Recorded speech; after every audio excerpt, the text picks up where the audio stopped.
So what is up guys, Killerkev, and today back with another episode of Pokemon Go, and today we are going to be talking about the new patch, that is 0.33.0. Now a few things have been changed in this patch, which is freaking damn awesome, I'm not going to lie, and there's a lot of things that we should talk about as well. Now the main thing is obviously the nearby system, obviously the near sightings and everything else. Now image up on screen now.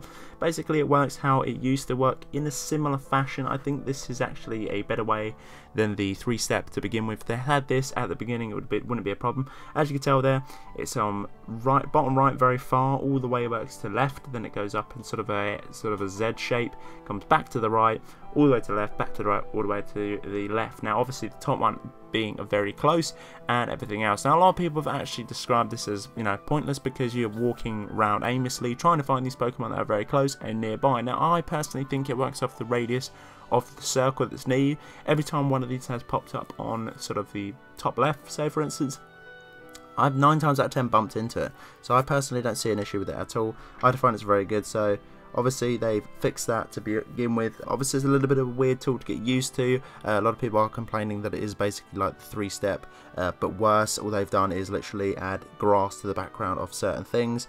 Personally, let's be real, it's not that. They've actually kind of tried to fix it, obviously with the feedback as well that we have been given or giving to them. They've obviously taken that as well. As you can tell on that screen right now, it says sightings. I'll show you an image like now, talking about the grass and everything else, but it does actually work. For instance, when I was going out the other day, things were popping in and out very quickly. Ant and me had exactly the same things as each other this time, because usually we'd have 2 different things. Either us would have to close the app and reopen it, so that's a little bit of a ball ache.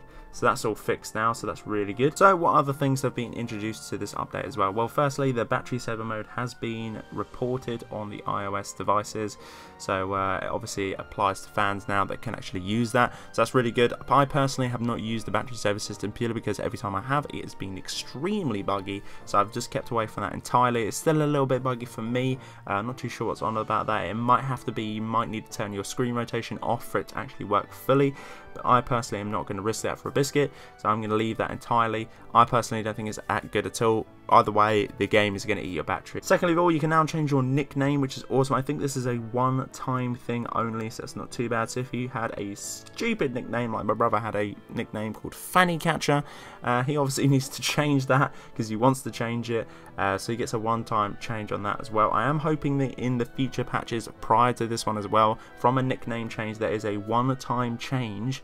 Not only we've got this one for the nicknames, but I want to see it with a team. So for instance, people that have chosen the wrong team or have found a new group of friends that they play with or go out with, and they're entirely different teams. So I think a one-team change thing would be freaking sick as well.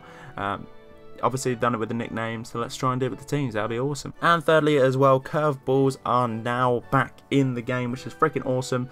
That is great. So obviously you get a great throw, a nice throw, and an excellent throw. They obviously reward the XP as well. I think they've actually upped the XP from it from last time, to be totally honest, because it does feel like a significant difference as well. So that is pretty damn cool to have. And for someone like myself as well, for throwing nice throws and curveballs, pretty much constantly I will be rewarded anywhere between sort of, I think it's 10 to 100 XP, obviously 10 being a nice throw, 50 being a great throw, and excellent being 100, I believe. Curveballs as well just give you 10 extra as well, so that's awesome. So for instance, when I'm catching a Pokemon, if I do a nice throw with the curveball, I will obviously get 100 XP for the catch for the Pokemon, 10 XP for the nice throw, and 10 XP for the curveball as well. Now you're probably sitting there thinking, well, it's only 10 XP. But if you think about it over a time, that is quite a bit. And if you're constantly curveballing like myself, which 9 times out of 10 I have to curveball to get the angle to get the Pokemon, I can't do the straight swipe, either throw it too far or too short. So curveball for me is an essential, so that is great that they have brought back the XP, not only for the curveball,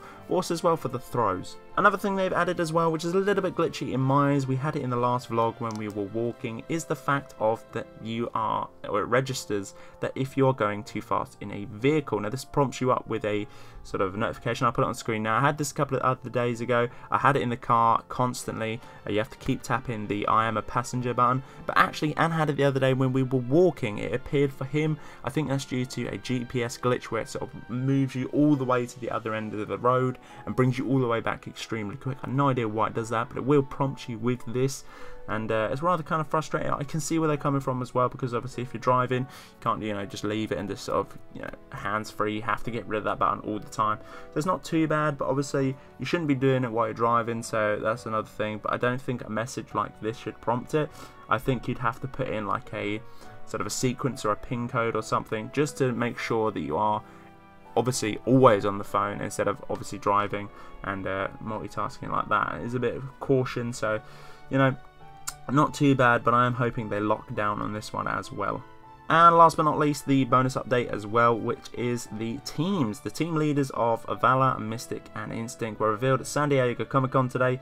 They have been now updated to release into the game. They look like this. I'll pop an image on screen now. A little bit weird because obviously there has been a lot of sort of concept art circulating between these leaders and obviously everything else, and obviously a lot of people sort of backstabbing each other or sort of saying nasty words to each other. I think there's quite a few little sketches around sort of the internet at the moment, but it's pretty damn good. But at the moment, I'm not gonna lie, this patch is pretty damn good. I am happy they fixed loads other things from last patch, because last patch did upset a lot of people, and it upset a lot of me as well. They changed with the curveball physics, the catch rate.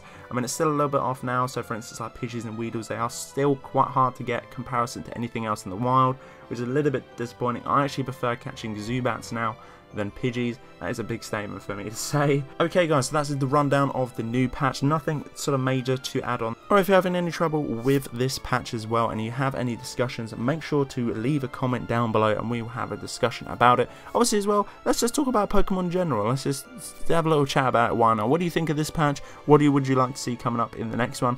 And I'll keep you informed guys if anything comes up. But until the next one guys, Killerkev here and Killerkev out.